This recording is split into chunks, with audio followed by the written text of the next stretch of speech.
के नाम में आप सबों को जय मसीह की। परमेश्वर का एक बार फिर से हम धन्यवाद करते हैं कि परमेश्वर जीवित है और उसने हमें एक और मौका दिया है कि हम उसके भवन में आए, उसकी आराधना करें, उसकी स्तुति करें, धन्यवाद दें और खासकर उसके वचनों पर भी हम मनन कर सकें। आज का जो संडे है वो लास्ट संडे आफ्टर पेंटिकोस्ट और आज का जो हमारा लेक्चररी का थीम है the kingly glory of Jesus on the cross. यीशु मसीह की क्रूस पर राजकीय महिमा। यीशु मसीह की क्रूस पर राजकीय महिमा। और आज की जो बाइबल रीडिंग हमारे सामने पढ़ी गई है पुराने नियम से यशाया 28:14-17 और नए नियम में फिलिपियों उसका तीसरा 17 से 4 के 1 तक और लूका 23:32 से 43 तक। आइए हम इस वचन पर मनन करने से पहले प्रार्थना करें। सर्वशक्तिमान पिता परमेश्वर, एक बार फिर से बड़ी दीनता नम्रता के साथ आपके चरणों में आते हैं। आपका धन्यवाद करते हैं जीवन की सारी आशाओं के लिए और इस सुंदर अवसर के लिए जिसमें हम आपके वचन पर मनन कर सकते हैं। आपका धन्यवाद देते हैं। होने दे पिता, हम बोलने वाले या सुनने वाले ना हो बल्कि इस वचन पर चलने वाले भी हों। हे पवित्र आत्मा, आइए और हम सब से बातचीत कीजिए। पिता, हमारे हृदयों को हम खाली करते हैं और अपने वचन का बीज बोइए ताकि इसको गुना फल लेकर आए। यीशु नासरी के नाम से मांगते हैं, आमीन। परमेश्वर का हम धन्यवाद करते हैं कि परमेश्वर जीवित है और वो प्रभुओं का प्रभु और राजाओं का राजा है। जैसा कि आज का हमारा थीम है कि यीशु मसीह की क्रूस पर राजकीय महिमा ना, एक राजा के रूप में प्रभु यीशु मसीह क्रूस पर लटकाए गए या उनको क्रूस पर चढ़ाया गया है। और हम जानते हैं कि जब क्रूस पर प्रभु यीशु मसीह को चढ़ाया गया तो उनके राइट और लेफ्ट में जो है दो डाकू की जो है उनके साथ क्रूस पर चढ़ाए गए थे और बीच में प्रभु यीशु मसीह का क्रूस रखा गया था। और हम जानते हैं कि जैसे अभी हमने गॉस्पेल में पढ़ा कि जो लोग वहां से गुजर रहे थे उसको ठट्ठों में उड़ा रहे थे। कई लोगों ने कहा कि यदि तू परमेश्वर का मसीह है तो अपने आप को भी बचा और हमें भी बचा। किसी ने कहा कि ये तो यहूदियों का राजा है। किसी ने जो है जो रोमन एम्परर था उसने जो है उसके क्रूस के ऊपर लिखाया गया था कि ये यहूदियों का राजा है। और लोगों ने ठट्ठे उड़ाकर उसके कपड़ों को बांट लिया, उसका मजाक किया। उससे पहले उसे काफी प्रताड़ित किया गया, मारा पीटा गया जो है और 39 कोड़े उसको लगाए गए जो है प्रभु यीशु मसीह को मारे गए। तो इन सब में हम देखते हैं कि जो राजाओं का राजा प्रभुओं का प्रभु परमेश्वर है उसने अपने आप को इतना दीन और नम्र कर दिया कि उसने जो राजा का एक अधिकार था या अगर वो शब्द भी बोल देता तो सब कुछ हो सकता था उसके लिए ना, अगर वो उनके अगेंस्ट में अगर कुछ भी बोल देता। लेकिन ये एक ऐसा राजा था जो दीन और नम्र था, जो अपने आप को बलिदान करने के लिए ही इस संसार में आया था। क्योंकि अगर हम पुराने नियम में पढ़ते हैं यशाया उसका 9वां अध्याय, यीशु मसीह एक राजा है, एक वो राजकीय है। इसका वर्णन जो है यशाया नबी ने उसके जन्म से पहले किया था। लिखा हुआ है 9:6-7 में, क्योंकि हमारे लिए एक बालक उत्पन्न हुआ, हमें एक पुत्र दिया गया और प्रभुता उसके कांधों पर होगी और उसका नाम अद्भुत युक्ति करने वाला, पराक्रमी परमेश्वर और अनंत काल का पिता और शांति का राजकुमार रखा जाएगा। उसकी प्रभुता सर्वदा बढ़ती रहेगी और उसकी शांति का अंत ना होगा। इसलिए वह उसको दाऊद की राजगद्दी पर इस समय से लेकर सर्वदा के लिए न्याय और धर्म के द्वारा स्थिर किए और संभाले रहेगा। सेनाओं के यहोवा की धुन के द्वारा ये हो जाएगा। यानी यशाया ने, परमेश्वर ने यशाया के माध्यम से लगभग 700 साल पहले यही भविष्यवाणी कर दी गई थी कि वो जो बालक उत्पन्न होगा, जो मसीहा होगा, वो राजाओं का राजा, प्रभुओं का प्रभु और परम प्रधान का पुत्र होगा और वो शांति का राजकुमार होगा।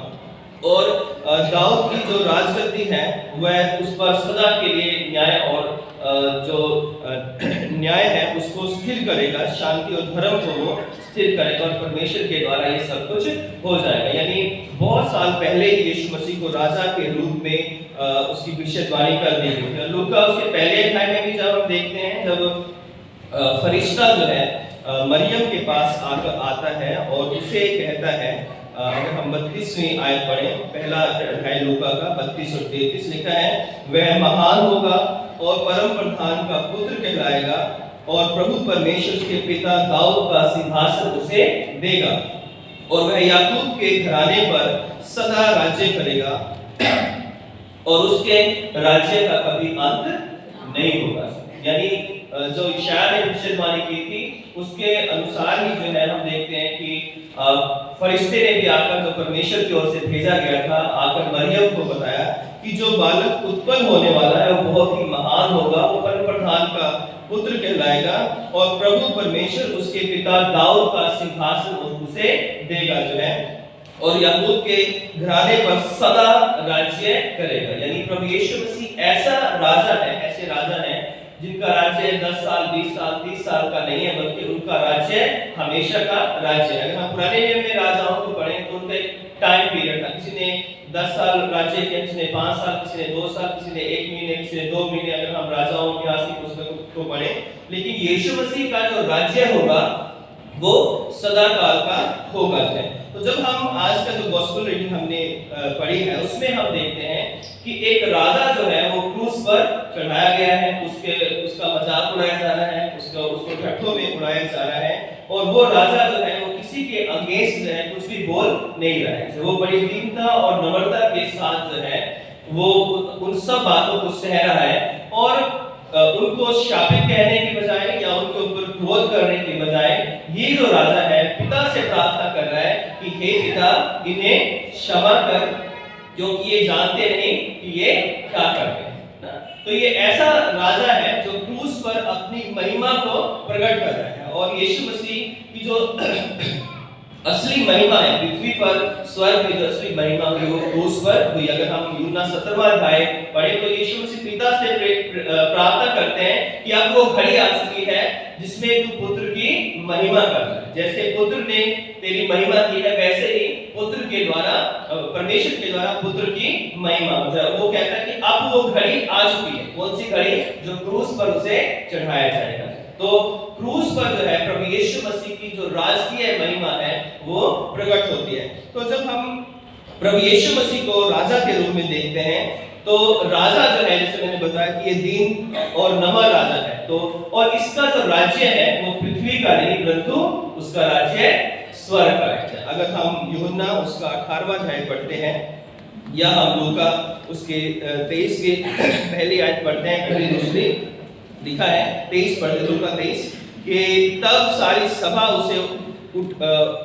उठकर उसे पिलातुस के पास ले गई और यह कहकर उस पर दोष लगाने लगे कि हमने इसे लोगों को बहकाते और कहते और कैसे ठोकर देने से मना करते और अपने आप को मसीह राजा कहते हुए सुनाया। पिलातुस ने उससे पूछा कि क्या तू यहूदियों का राजा है ना?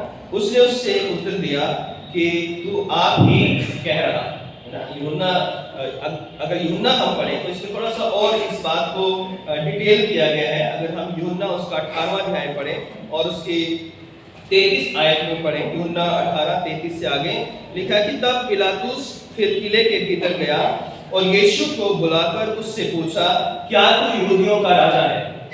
और लिखा हुआ है कि यीशु ने उत्तर दिया कि क्या तू ये बात अपनी ओर से कहता है या औरों ने मेरे विषय में तुझसे कही है? पिलातुस ने उत्तर दिया, क्या मैं यहूदी हूँ? तेरी ही जाति और महायाजकों ने तुझे मेरे हाथ में सौंप दिया है, तूने क्या किया है? यीशु ने उत्तर दिया कि मेरा राज्य इस जगत का नहीं। यदि मेरा राज्य इस जगत का होता तो मेरे सेवक लड़ते कि मैं यहूदियों के हाथ सौंपा ना जाता, परंतु अब मेरा राज्य यहाँ का नहीं है।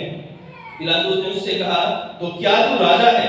यीशु ने उत्तर दिया, तू कहता है क्योंकि मैं राजा हूँ। मैंने इसलिए जन्म लिया और इसलिए जगत में आया हूँ कि सत्य पर गवाही दूं। जो कोई सत्य का है वह मेरा शब्द सुनता है। तो प्रभु यीशु मसीह यहाँ पर ये नहीं कह पिलातुस को कि मैं राजा नहीं हूँ। यीशु मसीह ने कहा कि तू आप कहता है कि मैं राजा हूँ।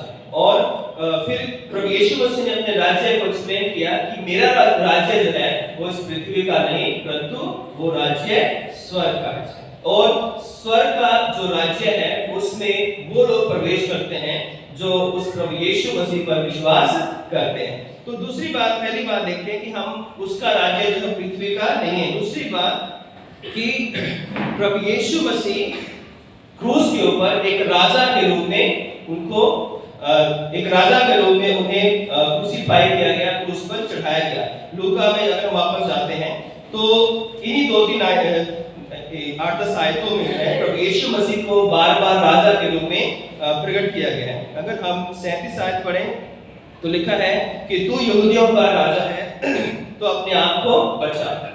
तो यहाँ पर अलग-अलग एंगल अलग-अलग है कि यीशु मसीह को राजा के रूप में प्रकट किया गया है। फिर कहते हैं, फिर लिखा है उसके क्रूस के ऊपर जो लिखा गया था रोमन जो सम्राट था उसके द्वारा कि यह यहूदियों का राजा है। अगर हम 35वें आयत में पढ़े तो लोगों ने जो है ठट्ठा उड़ाकर कहा कि इसने औरों को बचाया, और यदि ये परमेश्वर का मसीह है और उसका चुना हुआ तो अपने आप को भी बचा ले। पुराने नियम के जो एक विश्वास था कि जो मसीहा है वही राजा है, जो मसीहा आने वाला है वो इस्राएल का राजा होगा। तो जब यहाँ पर उसे मसीहा कह रहे हैं तो इसका मतलब है कि उसको राजा कह रहे हैं कि यदि तू राजा है, हमें बचाने आया तो आज अपने आप को भी बचा ले। आगे एक और जो 2 डाकू थे दाएं बाएं जो है वो उनमें से एक कहता है कि जब तू अपने राज्य में आए तो मेरी भी सुधि लेना चाहिए। तो यीशु मसीह को राजा कहा गया है, लेकिन उसको राजा कहने के जो पीछे भाव है या जो उसके पीछे विश्वास है वो सबका अलग-अलग है ना। 2 जगह जो है यहूदियों ने जब उसे राजा कहा तो उसको ठट्ठों में उड़ाने के लिए उसे राजा कहा, मसीहा कहा गया या उसे कहा गया कि जो राजा है तो क्रूस पर से नीचे उतर आता है। जो रोमन थे उन्होंने उसे राजा लिखा था, वो भी एक मजाक के रूप में लिखा गया था कि ये कहता है कि मैं यहूदियों का राजा हूं, क्योंकि क्रूस के ऊपर जो भी लोगों को चढ़ाया जाता था उनका क्राइम लिखा जाता था कि किस कारण ने क्रूस पर चढ़ाया गया है, और इस कारण यीशु मसीह का जो क्राइम लिखा गया कि ये कहता है कि मैं यहूदियों का राजा हूं। तो फरीसी शास्त्री राजा के पास गए कि ये मत लिख जो है और इसको हटा दे। तो राजा ने कहा अब मैं जो लिख चुका वो लिख चुका, अब मैं इसको हटा नहीं सकता। तो यहाँ पर एक एंगल अलग है कि वो राजा ने या रोमियो ने लिखा कि यहूदियों का राजा, यहूदी कह रहे हैं कि हमारा राजा नहीं है, इस बात को हटा दे, है ना। एक डाकू जो कि क्रूस पर चढ़ा हुआ है वो कहता है कि जब तो अपने राज्य में आए तो मेरी सुधि लेना चाहिए। तो यीशु मसीह राजा है, लेकिन उसको राजा कहने के लिए जो है वो अलग-अलग जो है लोगों की सोच है, विचार है, और सबका अपना अलग-अलग मानना है। तो जब यीशु मसीह क्रूस पर थे एक राजा के रूप में, और वो एक दीन और नम्र राजा थे, तो वहां पर वो अपने शत्रुओं को, जिन्होंने उसको भेदा था, जिन्होंने उसको मारा था, जिन्होंने उसके ऊपर थूका था, जिन्होंने उसके कपड़े बांटे थे, उनके ऊपर किसी भी तरह का दोष या उनके ऊपर दंड को उसने अप्लाई नहीं किया या उसके ऊपर प्रोनाउंस नहीं किया। वो कह सकता था कि ये सब नष्ट हो जाए, लेकिन उसने ऐसा नहीं किया। तो जब वो राजा क्रूस पर था तो सबसे पहली जो आवाज उसकी क्रूस पर से आती है, जब उसे क्रूस पर चढ़ा दिया गया, तो लिखा हुआ है कि उसने कहा कि हे पिता इन्हें क्षमा कर, क्योंकि ये जानते नहीं कि ये क्या करते हैं। तो एक राजा के रूप में प्रभु यीशु मसीह जब पृथ्वी पर थे या आज जब वो स्वर्ग में है, एक प्रार्थना लगातार वो मेरे और आपके लिए करते हैं कि हे पिता इन्हें क्षमा कर, क्योंकि ये जानते नहीं कि ये क्या करते हैं। जो कुछ भी हम उसके विरोध में करते हैं, पवित्र शास्त्र के विरोध में करते हैं, उसके लोगों के विरोध में करते हैं, उसकी कलीसिया के विरोध में करते हैं, उसके आत्मा के विरोध में जो कुछ भी हम करते हैं, परमेश्वर आज भी उन लोगों के लिए जो पश्चाताप करने के लिए तैयार नहीं है। ये प्रार्थना उन लोगों के लिए थी जो किसी भी तरह का पश्चाताप करने के लिए तैयार नहीं थे। इसलिए इसे मध्यस्थता की प्रार्थना कहा जाता है, इंटरसेसरी प्रेयर से कहा जाता है कि यीशु मसीह उन लोगों के लिए इंटरसेसरी प्रेयर कर रहे हैं, इंटरसेशन कर रहे हैं, जो लोग वहां पर पश्चाताप के लिए तैयार नहीं है। आज भी हम देखते हैं कि हम मसीह लोग भी बहुत सारी बातों में कभी भी अपनी गलती को मानने के लिए तैयार नहीं, हम पश्चाताप करने के लिए तैयार नहीं है। हम सिर्फ सेल्फ सेंटर्ड होते हैं, हमारी अपनी सोच होती है, हमारा अपना फायदा, अपना भला होना चाहिए, बाकी दुनिया चाहे सही हो या गलत हो उससे हमें कोई फर्क नहीं पड़ता है। और ऐसे लोगों के लिए जो है परमेश्वर उन्हें प्रभु यीशु मसीह ने अक्सर लोगों को कहा कि हे पुत्र या हे पुत्री तेरे पाप क्षमा होने चाहिए, है ना। लेकिन आज यहाँ पर जब एक राजा के रूप में यीशु क्रूस पर चढ़ाए गए हैं तो वो ये नहीं कह रहे हैं कि मैं तुम्हें क्षमा करता हूँ, है ना, तुमने मेरे साथ ऐसा किया मैं तुम्हें क्षमा करता हूँ। वो पिता से प्रार्थना कर रहा है कि हे पिता इन्हें क्षमा कर दे, क्योंकि इनको पता ही नहीं है कि ये जिस राजा को इन्होंने क्रूस पर चढ़ा दिया है, जिस प्रभु को इन्होंने क्रूस पर चढ़ा दिया है, उससे इन्हें क्षमा मांगने की जरूरत है, उसके आगे अपने आप को दीन और नम्र करने की जरूरत है। तो प्रभु यीशु मसीह एक राजा के रूप में दीन और नम्र होकर लोगों के लिए मध्यस्थता की प्रार्थना कर रहे हैं कि हे पिता इन्हें क्षमा कर, क्योंकि ये नहीं जानते कि ये क्या कर रहे हैं। और आज भी वो परमेश्वर मेरे और आपके लिए, जब हम तरह तरह की गलतियों में पापों में पड़े रहते हैं और कई बार हम पाप को छोड़ना नहीं चाहते हैं, जानबूझकर हम पाप करते रहते हैं, तब भी परमेश्वर मेरे और आपके लिए खड़ा होता है कि हे पिता इन्हें क्षमा कर, क्योंकि ये नहीं जानते कि ये क्या कर रहे हैं। तो वो राजा जो है क्रूस पर मेरे और आपके लिए जो है क्षमा की प्रार्थना कर रहा है। दूसरी हम बात देखते हैं कि वो प्रार्थना कर रहा है उन लोगों के लिए जो उसका मजाक उड़ा रहे हैं, उसे ठट्ठों में उड़ा रहे हैं, उसे मसीहा कह रहे हैं मजाक के रूप में, उसे राजा कह रहे हैं तो उसका मजाक उड़ा रहे हैं, उसे यहूदियों का राजा जो लिखा गया है उसका भी ये मजाक उड़ा रहे हैं और कह रहे हैं कि इसने औरों को बचाया, अगर ये परमेश्वर का पुत्र मसीह है तो अपने आप को भी बचा ले। तो ऐसे लोगों के लिए प्रार्थना करना बड़ा कठिन होता है जो जानबूझकर आपके विरोध में खड़े होते हैं, है ना, और जानबूझकर जो है योजना बनाकर या कोई षड्यंत्र रचकर जो है आपके खिलाफ खड़े होते हैं। लेकिन यहाँ पर यीशु मसीह का स्वभाव जो वो ये कह रहा है कि हे पिता इन्हें क्षमा कर, क्योंकि ये नहीं जानते कि ये क्या कर रहे हैं। तो ऐसे लोगों के लिए प्रभु यीशु मसीह प्रार्थना कर रहे हैं जो उनका मजाक उड़ा रहे हैं, उनको ठट्ठों में उड़ा रहे हैं और उनको अपमानित कर रहे हैं। फिर हम देखते हैं कि जो दो डाकू उनके दाएं बाएं चढ़ाए गए थे उनमें से एक ने उसका मजाक उड़ाकर उससे जो है कहा और निंदा करके कहा कि क्या तू मसीह नहीं तो फिर अपने आप को और हमें बचा जाए। तो मसीहा का कॉन्सेप्ट जैसे मैंने बताया कि ओल्ड टेस्टामेंट में ये था कि वो मसीहा आएगा, हमें रोमन की गुलामी से या जो हमें हर प्रकार के बंधनों से छुड़ाएगा, बचाएगा। तो लोग कह रहे हैं कि यदि तो अपने आप को मसीहा कहता है तो अपने आप को भी बचा जाए और हमें भी बचा। वो डाकू भी कह रहा है कि यदि तो मसीह या वो राजा है जिसकी चर्चा की गई है, जिसके नबियों ने भविष्यवाणी की, यदि तू वही राजा या मसीहा है तो अपने आप को भी बचा और हमें भी बचा जाए। तो इसका इस बात के कहने के लिए या इसके पीछे जो उसका जो भाव था वो एक अलग तरह का था, वो एक निंदा करने वाला भाव था, है ना। ये बात वो बड़े प्रेरफुली भी कह सकता था कि हे प्रभु हमें नहीं पता कि तू मसीहा है या नहीं, यदि तू सच में मसीहा है तो हमें आज बचा ले। लेकिन वो इस बात को निंदा के रूप में या दोष लगाने के रूप में कहता है कि यदि तू सच में मसीहा है तो हमें भी बचा ले। तो जब हम कई बातें परमेश्वर को कहते हैं, लोगों को कहते हैं, तो उसके पीछे भाव क्या है या उसके पीछे सोच विचार क्या है, उससे उस बातों के मीनिंग बदल जाते हैं।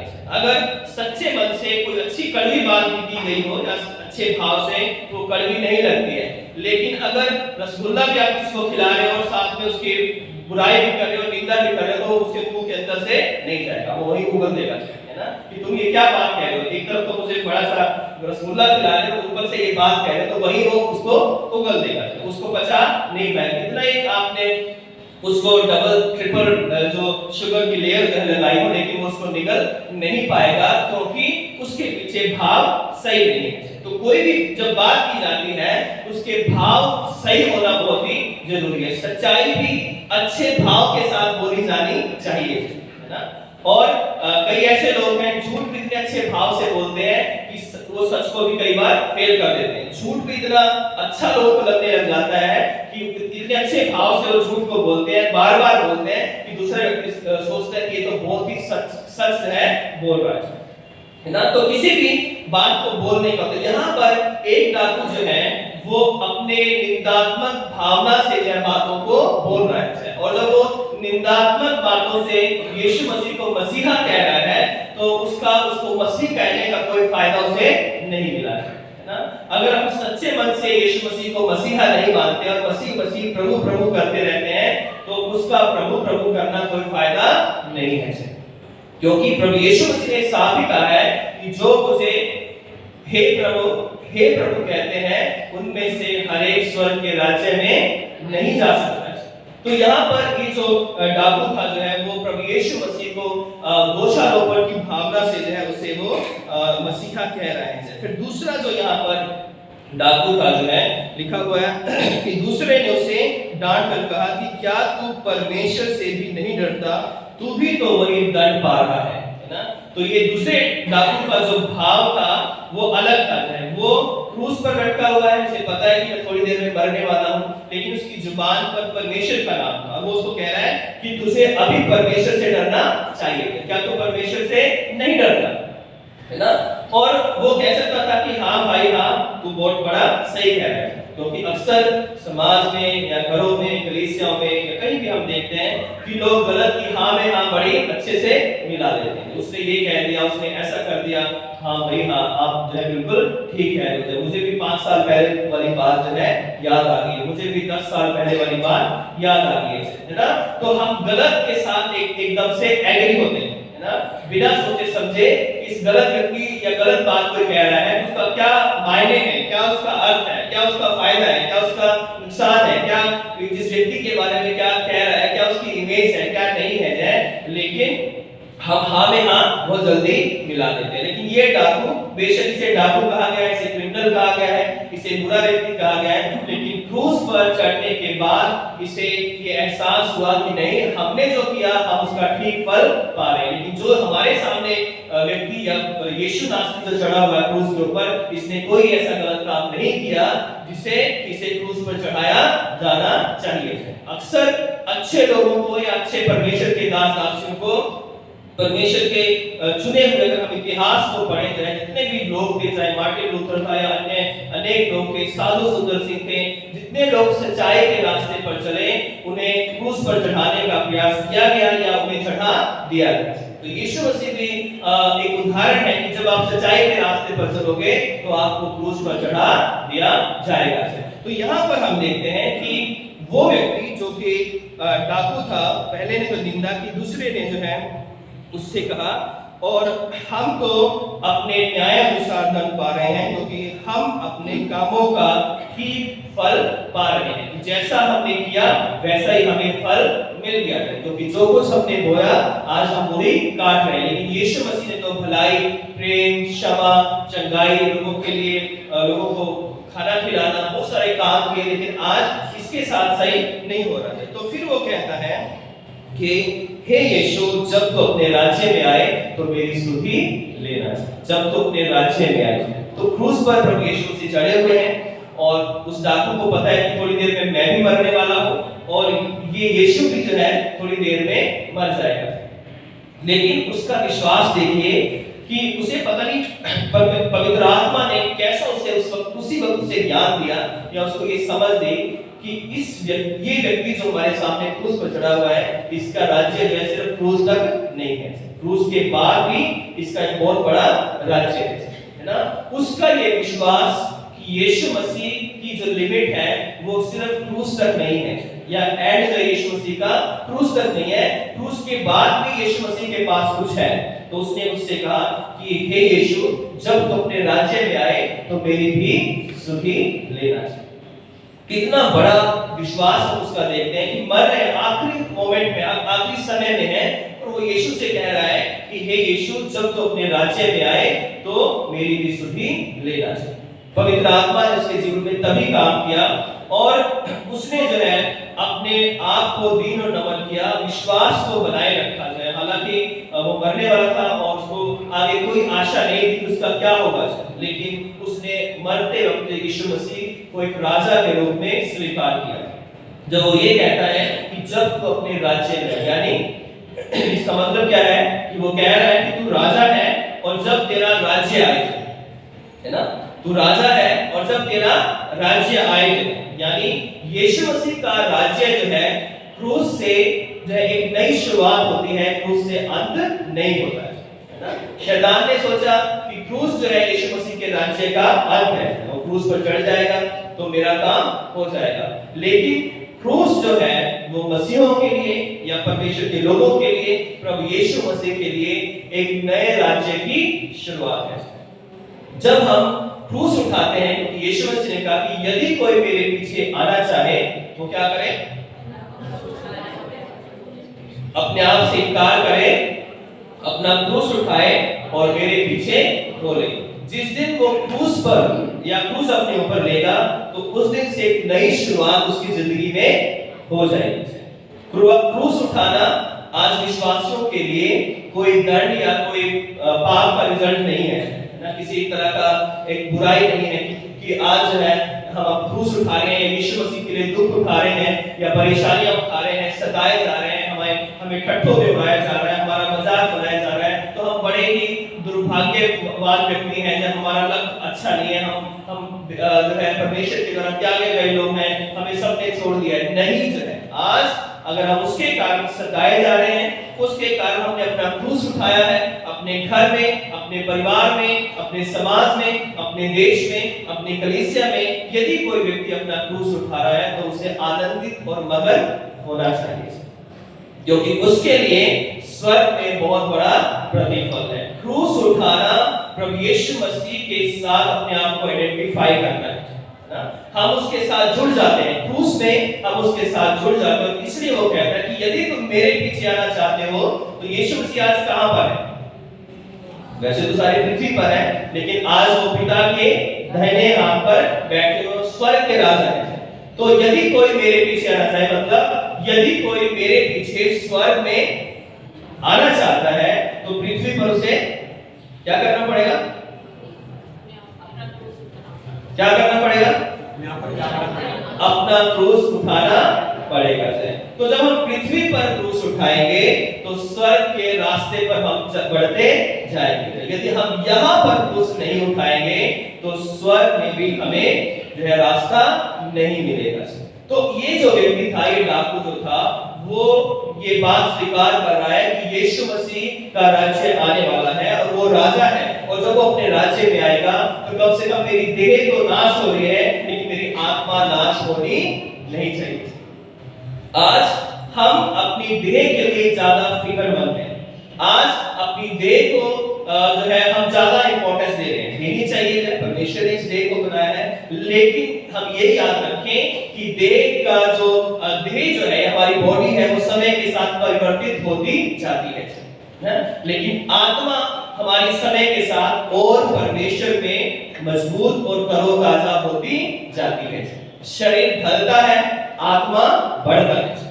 शरीर कमजोर होता जाता है, इसका बीमारियां लग जाती है, समस्याएं हो जाती हैं, तरह तरह की प्रॉब्लम्स जो है जब बचपन से हम जवान होते हैं, जवान से फिर हम मिडिल एज से फिर हम बुढ़ापे की ओर जाते हैं तो शरीर दुर्बल होता है। लेकिन अगर आप यीशु मसीह पर विश्वास करते हो, आप उससे रोज बात करते हो, उसके वचन को पढ़ते हो, तो आपकी आत्मा कभी बूढ़ी नहीं होगी, उस पर कोई बीमारी नहीं लगेगी, उसके ऊपर कोई जो है कोई संसारिक बोझ आत्मा के ऊपर नहीं होगा और वो दिन प्रतिदिन और आनंदित होती जाएगी। आत्मा जो है वो परमेश्वर में बढ़ती जाएगी और शरीर जो है बढ़ेगा और एक बार फिर जो है ढल जाएगा।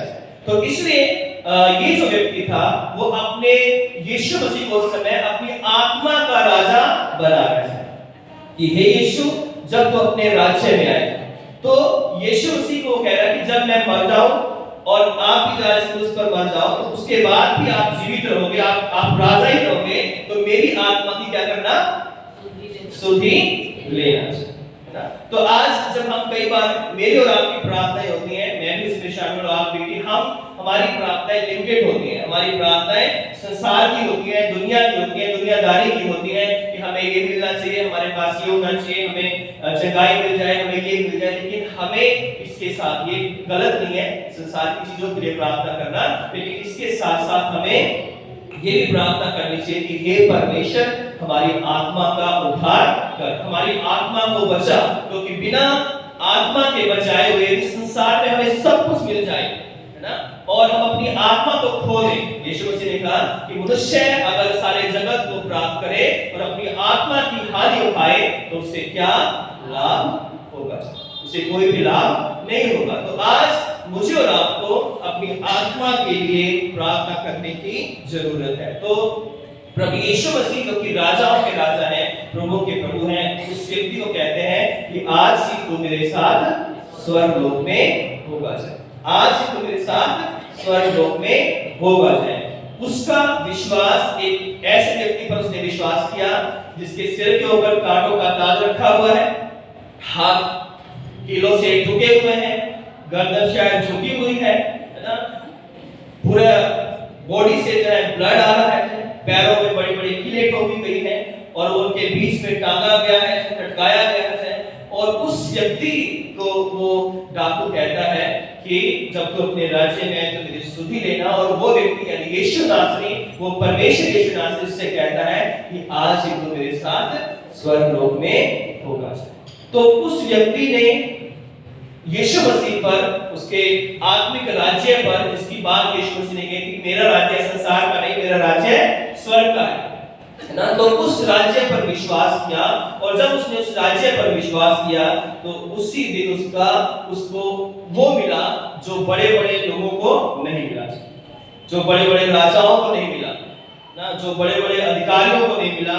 उस दिन उसको वो मिल गया कि आज ही तू मेरे साथ स्वर्गलोक में होगा। तो आज हम देखते हैं कि प्रभु यीशु मसीह मुझसे और आपसे भी यही बात कहना चाहते हैं कि जिस दिन हम उससे अपना आत्मिक राजा स्वीकार करते हैं, उसके क्रूस पर चढ़ाए हुए यीशु के जख्मों को जो है हम विश्वास करते हैं, उसके लहू पर हम विश्वास करते हैं, तो वो यीशु मुझसे और आपसे भी कहना चाहता है कि आज ही, कल नहीं, आज ही तुम मेरे साथ स्वर्गलोक में होंगे। अब ये ना सोचे कि आज अब सारे यहीं सो जाएंगे, घर नहीं जाएंगे, है ना, कि बस हम आखिरी दिन है। इसका मतलब है कि आज से ही आपकी आत्मा परमेश्वर के राज्य में दाखिल हो चुकी है। अब मरे कब मरे वो परमेश्वर के हाथ में, लेकिन तुम जब मेरे राज्य के वारिस आज से ही हो गए हो, है ना। अब तुम्हें वेट करने की जरूरत नहीं है कि मैं मरूंगा तो स्वर्ग में जाऊंगा। आज से ही तुम आत्मिक और स्वर्गीय प्राणी हो गए। और जब हम यीशु मसीह पर विश्वास करते हैं तो हम उसके राज्य में शामिल हो जाते हैं। वो व्यक्ति तो स्वर्ग में चला गया। उसका क्या हुआ? जो व्यक्ति यीशु मसीह की निंदा कर रहा था, उसका क्या हुआ? क्या वो स्वर्ग में गया? क्यों नहीं गया? क्योंकि उसे मौका मिला था, लेकिन उसने इस मौके को गवा दिया। आज मुझे और आपको भी मौका मिला है।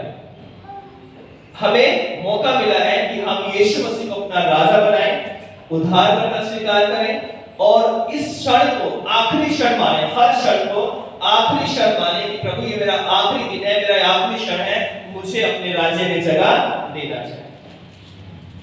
उस व्यक्ति का क्या हुआ? क्योंकि वो कभी स्वर्ग में नहीं गया, क्योंकि उसे मौका मिला, उसने देखा, उसने परखा।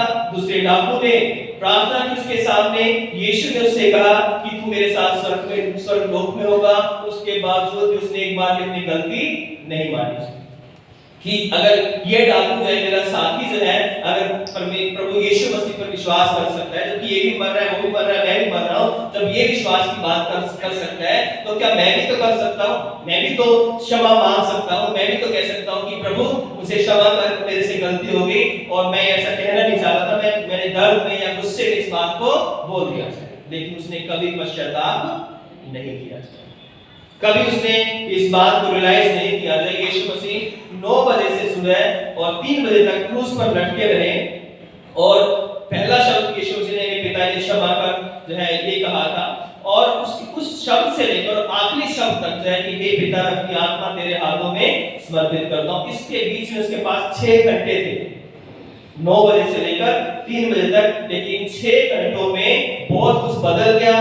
आकाश अंधेरा हो गया, दिन जो पूरा धूप थी वो अंधेरा हो गया और एक बड़ी भूमिडोल हुआ, आंधी आई, नगर के पर्दा फट गया है और लोग वहां जो खड़े थे तितर-बितर होकर भाग गए हैं। लेकिन ये इतना व्यक्ति कठोर था, इसने कभी ये इस बात को रियलाइज नहीं किया कि ये जो मेरे सामने मर रहा है ये उद्धार करता है, ये राजा है, या ये प्रभु है, उसके कामों को उसने याद नहीं किया जो उसने सुने होंगे कि इसलिए यीशु ने बड़े बड़े काम किए, लोगों को चंगाई दी। आज भी ऐसे बहुत सारे लोग हैं जो सब कुछ देखते हुए कि परमेश्वर कैसे हमारी जिंदगी में काम कर रहा है, कैसे हमें बचा रहा है, कैसे हमें आशीषित कर रहा है, कभी भी मन फिराने का नाम नहीं लेते हैं, कभी भी पश्चाताप नहीं करते हैं, कभी भी परमेश्वर के आगे अपने आप को दीन और नम्र नहीं करते हैं। सिर्फ कठोर मन करके उल्टे घड़े के तरह जाए, कितना ही वचन सुनाया जाए, कितना ही जो है पानी डाला जाए, कितना ही कुछ उनके लिए किया जाए, लेकिन उन्होंने अपने आप को उल्टे घड़े की तरह कर लिया है। कुछ भी कर लो, यीशु मसीह पर विश्वास नहीं करेंगे। कुछ भी कर लो, दीनता और नम्रता हमारी जिंदगी में नहीं आएगी। कुछ भी कर लो, हम झूठ को, घमंड को, फ्रेब को, धोखे को, तरह तरह की बुराइयों को नहीं छोड़ सकते, क्योंकि हम जो है मसीह हैं। कहने में हम मसीह हैं, ईसाई हैं, लेकिन हम परमेश्वर के वचन को कभी भी नम्र और दीन होकर अपने अंदर आने नहीं देते। और जब तक परमेश्वर का वचन हमारे अंदर नहीं आएगा, तब तक वो काम नहीं करेगा। आप एक पत्थर पर किसी भी बीज को रख दीजिए, अच्छे से अच्छी क्वालिटी का बीज एक पत्थर पर रख दीजिए, जो सालों सालों से रखना, वो कभी उगेगा नहीं।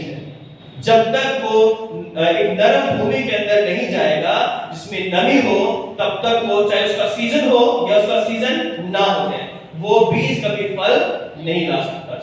हम घरों में तरह तरह के दालें या बीज रखते हैं, अपने किचन के अंदर है ना, धनिया साबुत रखते हैं, मेथी रखते हैं, और कई लोग राई रखते हैं, और तरह तरह के बादाम भी रखते हैं, तरह तरह के और आइटम हम रखते हैं। क्या कभी वो उग जाते हैं डिब्बों के अंदर, है ना? नहीं उग पाते। क्यों? क्योंकि उन्हें नमी, उनके अंदर नमी नहीं है ना? जब तक व्यक्ति अपने आप को नम्र नहीं करेगा, दीन नहीं करेगा, प्रभु के वचन को ग्रहण नहीं करेगा, वो वचन उसका उद्धार नहीं कर सकता। चाहे राजाओं का राजा भी आपको उससे वचन सुना दे। क्या फरीसियों का उद्धार हुआ? क्या उस डाकू का उद्धार हुआ? नहीं हुआ, जबकि परमेश्वर उसके सामने था। परमेश्वर प्रभु यीशु उसके बीच में थे, लेकिन फरीसियों ने कभी पश्चाताप नहीं किया। आज भी हर जगह, हर समय, हर कलीसिया में ऐसे लोग मिल जाते हैं जहां पर वचन का कोई असर नहीं होता। तो याद रखें, जो वचन को सुनता है और उस पर नहीं चलता, वो अपने आप को धोखा देता है। अगर हम याकूब की पत्री पढ़ के मैं समाप्त करना चाहूंगा। याकूब की पत्री, उसका पहला अध्याय अगर हम पढ़ते हैं, तो वहां पर जो याकूब है वो लिखता है 21वीं आयत में, पहले का 21, इसलिए सारी मलिनता और वैरभाव की बढ़ती को दूर करके उस वचन को नम्रता से ग्रहण करो। कैसे ग्रहण करो? नम्रता से। जो वचन नम्रता से ग्रहण किया जाता है वही फल लाता है। अगर जो वचन घमंड से, या मुझे पता है, मुझे आता है, मैं तो बहुत पुराने जो है हूं और मैंने 10 बार 20 बार बाइबल पढ़ दी है, मुझे जरूरत नहीं है किसी की सुनने की। तो जब आप उस घमंड से वचन को सुनेंगे या पढ़ेंगे है, तो वचन फल लेकर नहीं आएगा। वचन को नम्रता से ग्रहण करो जो हृदय में बोया गया। कहां बोया जाना चाहिए? हृदय में। कहां ग्रहण किया जाना चाहिए? हृदय में जो है। और लिखा हुआ है, और जो तुम्हारे प्राणों का उद्धार क्या कर सकता है? कर सकता है। वचन उद्धार कर सकता है। कोई पास्टर या प्रचारक उद्धार नहीं कर सकते हैं, लेकिन जब आप उनके द्वारा सुनाए गए वचन को, जो यीशु मसीह की इच्छा के अनुसार है, जब ग्रहण करोगे, तो वो वचन आपका उद्धार करा सकता है। और लिखा है, परंतु वचन पर चलने वाले बनो, और केवल सुनने वाले नहीं जो अपने आप को धोखा देते हैं। लोग सोचते हैं कि वचन सुन लिया, इतना ही काफी है, अब हमें कुछ करने की जरूरत नहीं है। जो वचन सुनकर नम्रता से ग्रहण नहीं करेगा और हृदय में अपने उसे उगने नहीं देगा, वो फल कभी भी फल लेकर नहीं आएगा। तो आज क्रूस पर चढ़ा हुआ हमारा प्रभु यीशु मसीह, जो कि 2000 साल पहले हमारे लिए क्रूस पर चढ़ा था, आज वो कहता है कि मैं तुम्हें आज ही परमेश्वर के राज्य में ले जाना चाहता हूं। वो राजा, इस सारी सृष्टि का राजा। अगर हम और भी आगे बढ़े, प्रकाशित वाक्य में बार-बार जब बात कही गई है, वो राजाओं का राजा और प्रभुओं का प्रभु है। पहला अध्याय और उसकी 5-6 आयत में हम देख लेंगे, 17वें अध्याय के 16वीं आयत में देख लेंगे, 19वें अध्याय में देख लेंगे 16 आयत में कि वो राजाओं का राजा और प्रभुओं का प्रभु है।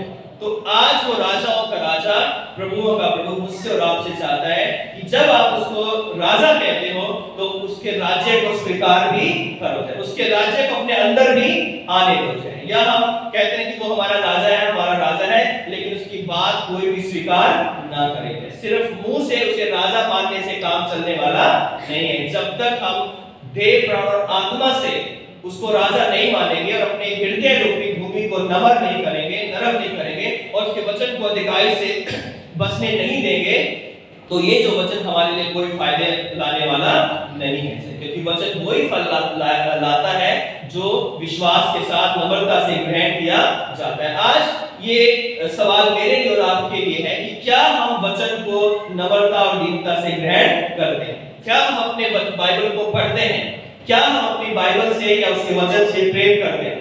जब हम चर्च में आते हैं तो क्या हम अपनी बाइबल लेकर आते हैं, या हम सोचते हैं कि चलो स्क्रीन पर तो मिल ही जाएगी हमें बाइबल वर्सेस, वही काफी है ना? तो स्क्रीन पर तो है, लेकिन ये आपके साथ नहीं जाएगी। लेकिन अगर आप अपनी बाइबल लेकर आते हो तो आप उसे अंडरलाइन कर सकते हो, उस पे कुछ ना कुछ आप उसको वर्सेस को नोट कर सकते हो जिस बात से आपको आशीष मिलती है। तो जब हम परमेश्वर के वचन से प्रेम करेंगे तो उसके वचन को हमें उठाने में शर्म नहीं आएगी। हम उसको, उसके वचन को अपने घर से निकालकर अपने साथ लेकर आएंगे, ताकि गवाही हो कि ये परमेश्वर के लोग हैं। तो आज प्रभु चाहता है कि हम बाइबल को प्यार करें, वचन को पढ़ें, क्योंकि वचन, यीशु मसीह का वचन हमारा उद्धार करवा सकता है। तो आज ये मेरे और आपके पास सवाल है कि क्या हम उस डाकू की तरह कहेंगे कि हे यीशु नासरी, जब तू अपने राज्य में आए तो मेरी सुधि लेना। और हमारे पास उस डाकू से ज्यादा मौके हैं। उसके पास 6 घंटे थे, है ना? हमारे पास डेली कितने घंटे हैं? 24 घंटे हैं। तो किसके पास ज्यादा है ना? तो कितना ज्यादा है? हर दिन उससे 6 चौका 24 है ना, 6 4 24 तो 4 गुना ज्यादा टाइम मेरे और आपके पास है यीशु से ये कहने के लिए कि हे यीशु, हमें अपने राज्य में जगह दे। हे यीशु, हमें अपने राज्य में जगह दे, हमें अपना आत्मा दे, हमें अपने वचन पर चलने की सामर्थ्य दे। आइए प्रभु आप सबकी सहायता करें, अपना अनुग्रह दे कि हम उसके वचन को पढ़ें, सुने और उसको मान सकें। यीशु मसीह से हम प्रार्थना करेंगे। हे प्रभु यीशु मसीह, हम आपका धन्यवाद करते हैं आपकी सारी आशीष के लिए। हे पवित्र आत्मा, आपका धन्यवाद करते हैं, हमारी सहायता कीजिए कि आज ही हम पिता हमेशा के लिए आपके स्वर के वारिस बन जाए। प्रभु यीशु मसीह, आपने हमें समय दिया है, बाइबल दी है, प्रचारक दी है, पिता परमेश्वर ये भवन दिया है, आपका धन्यवाद करता हूँ। हे यीशु नाम से दया कर, और जो वचन बोए गए हैं वो 100 गुना फल लेकर आए। यीशु क्रिस्त के नाम से मांगते हैं, आमीन। आप सबों को जय मसीह की। परमेश्वर आप सबको